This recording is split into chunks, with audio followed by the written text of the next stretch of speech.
Your time is up, my time. His time is up. John Cena retired. Actually retired. Not like Hollywood busy or one more match or last time, once in a lifetime or whatever. He's done. John Cena is done, and the crowd reacted in disbelief and bargaining that can't be it, and in denial. Did he actually really tap out? We all knew this day was coming, right? We just collectively agreed that we're not gonna emotionally prepare for it, because we knew John Cena would defy the odds. He would not go down like others before him. So this story today, this episode, is not about wrestling per se. It's about how audiences, how we handle endings in a culture that actually really hates them.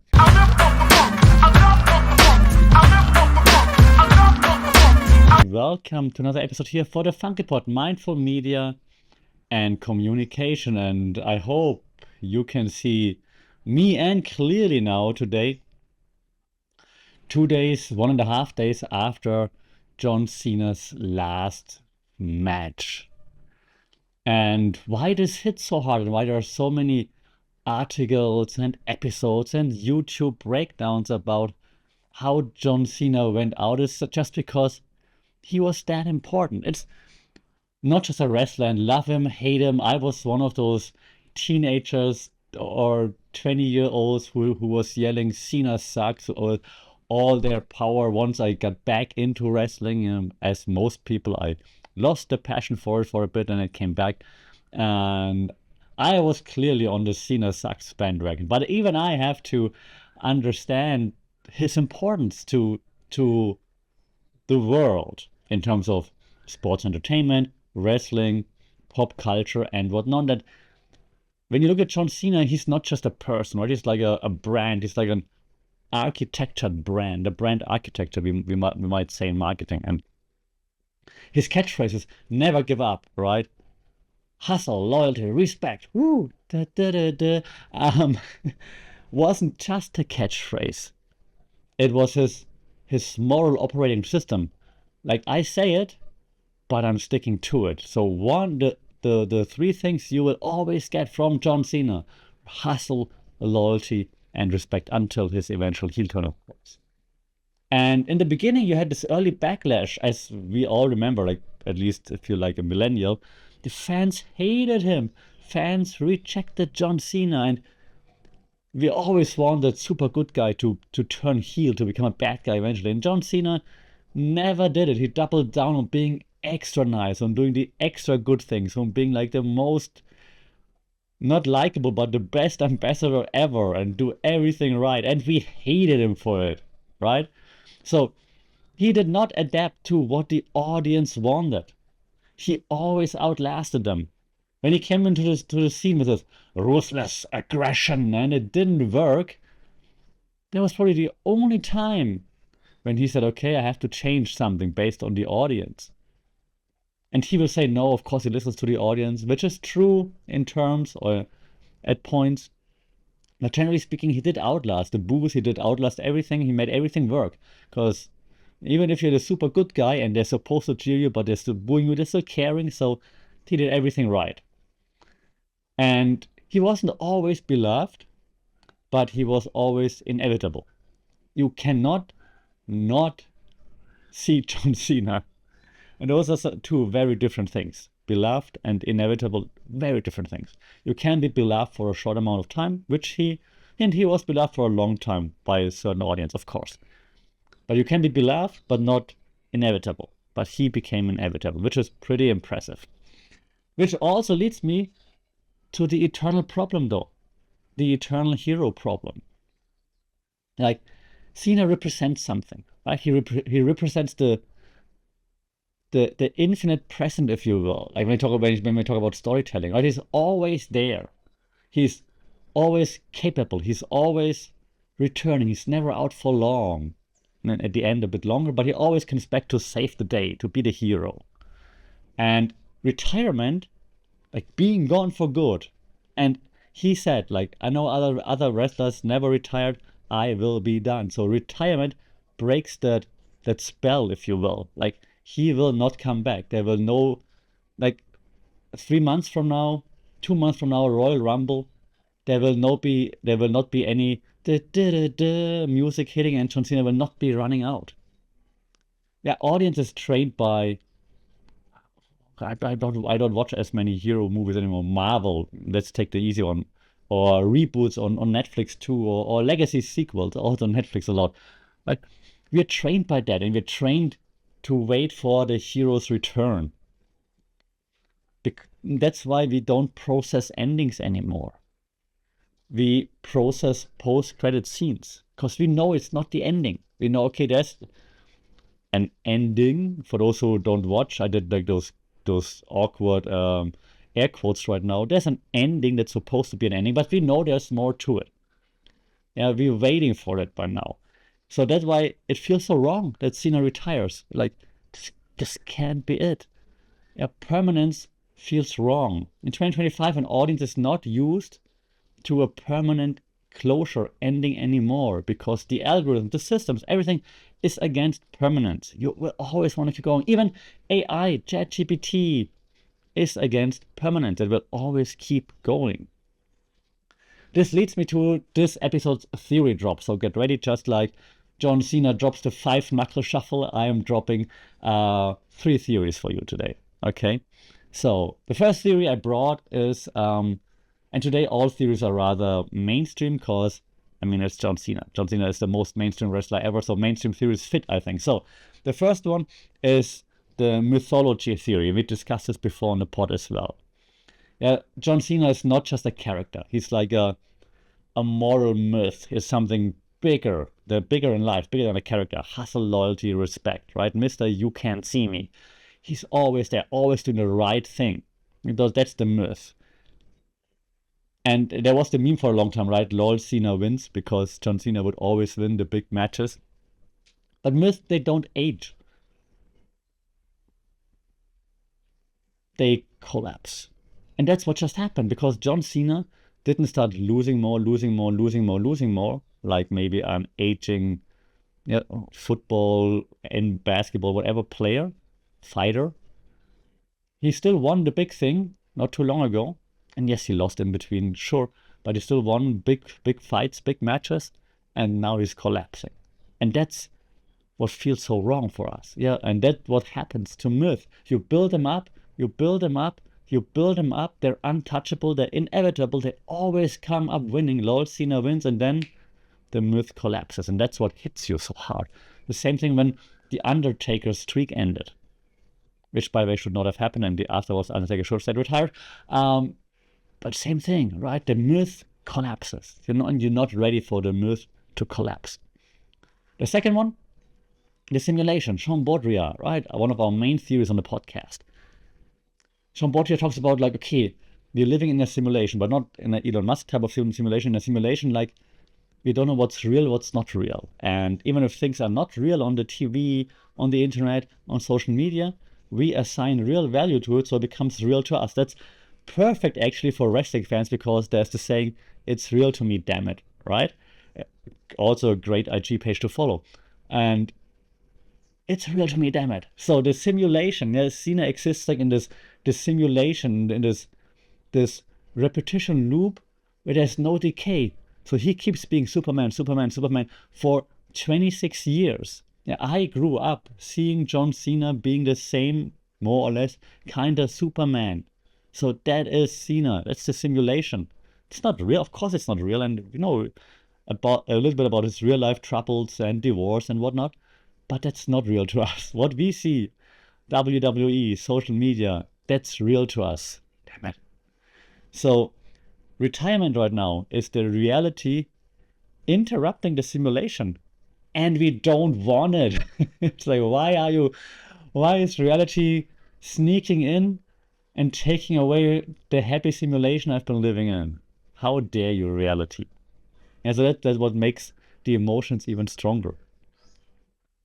Last theory, also one of the main ones we discussed so far, Erving Goffman, we talked about it, right? Performative self. We have like different versions of ourselves, two main versions, the performative, the front stage self, and the backstage self, right? So the front stage self is the one that goes out, it's how other people see us. The backstage self is what happens when we're with ourselves. We contemplate, we think, who are we really, and so on. And John Cena never dropped the mask. Maybe it's because it wasn't a big of a mask or a different, super different mask to who he really is. Who knows? I mean, still got divorced and stuff like this, but who knows? Who knows? Um, but the performative self, yeah, the front stage and the backstage self, seem to be very closely aligned in this case, which is very interesting, and which also led, of course, to this big connection. Good, let's go Cena, to bad, Cena sucks. But you had a very strong connection because what he felt authentic. What he performed, what he showed felt authentic. Why? Because it was consistent. The hustle, loyalty, respect was consistent. It wasn't a revelation. It wasn't like, oh, I'm gonna be like this now. That's what you learned for 20 out of the 26 years, maybe 23 years or so, was hustle, loyalty, and respect. And that's how it became authentic. And either you loved it or you hated it, but you connected to it. So you might want to say actually that John Cena didn't really evolve and more endured.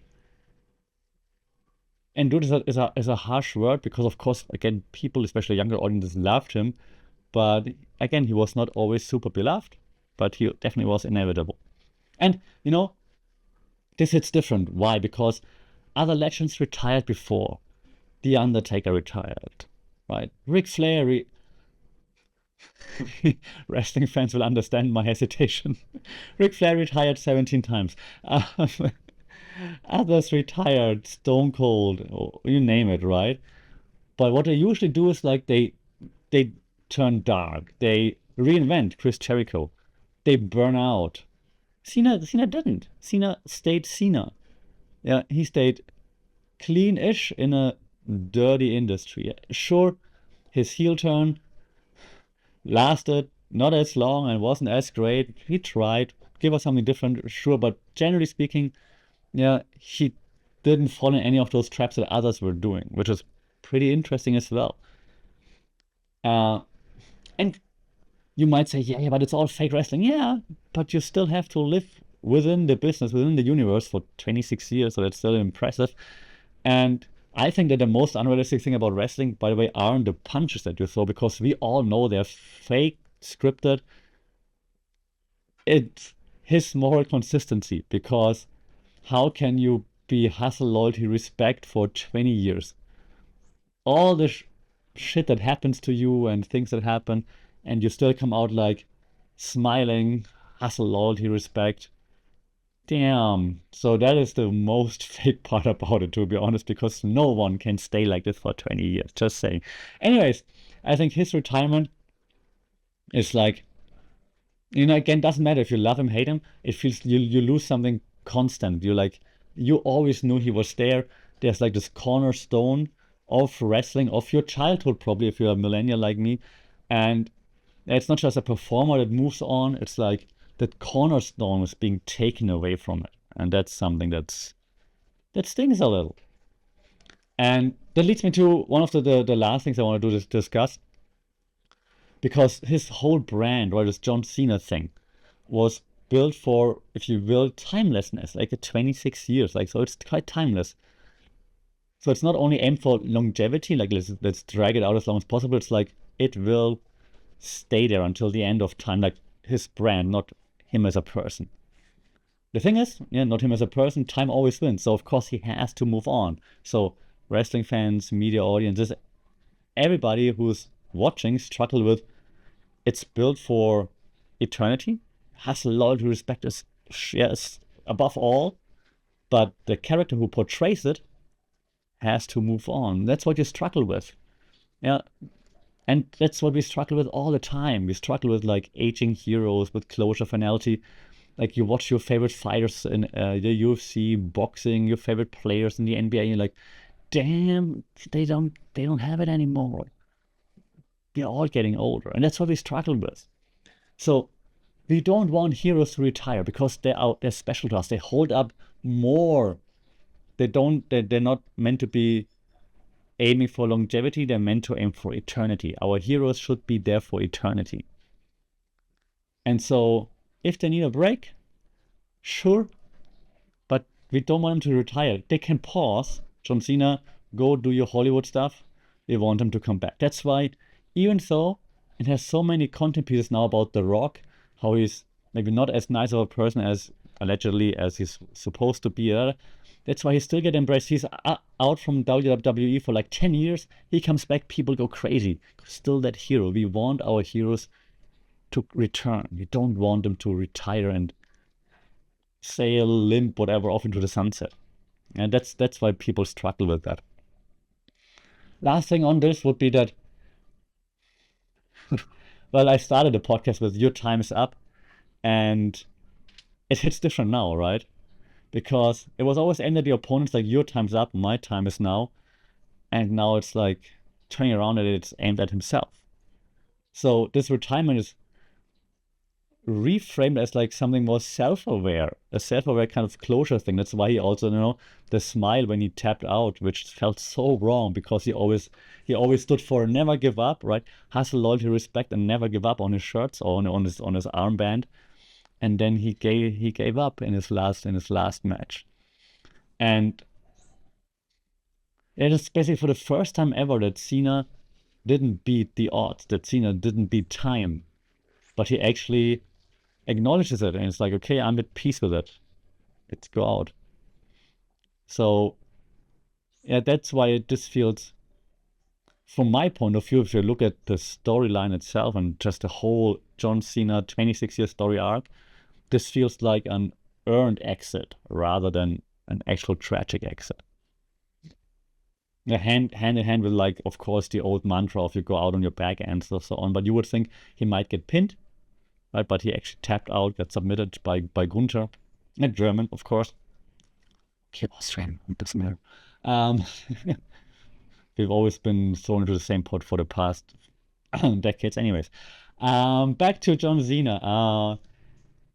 So, this tapping with the smile on his face, like knowing it's time to let go now, I think it's quite fitting, actually, to be honest. Like, there's lots of backlash online, but I think if you actually read into it, you're like, yep, that just hits different because it never happened. But that's why it fits right now. It's the last time, and his time is up. So, I think to wrap things up, right? I think it's not just sad, his retirement, because he's gone. It's sad because it reminds us of the fleeting of time. Oh God, we are very deep right now. It reminds us that stories end, that bodies age, that brands cannot loop forever, and nothing lasts forever. So yeah, it's a reminder of, yeah, nothing lasts forever. Live in the moment, make the best of it. It's like a very TEDxy moment right now. So John Cena didn't just retire from wrestling. He retired from the fantasy that something can stay exactly the same forever.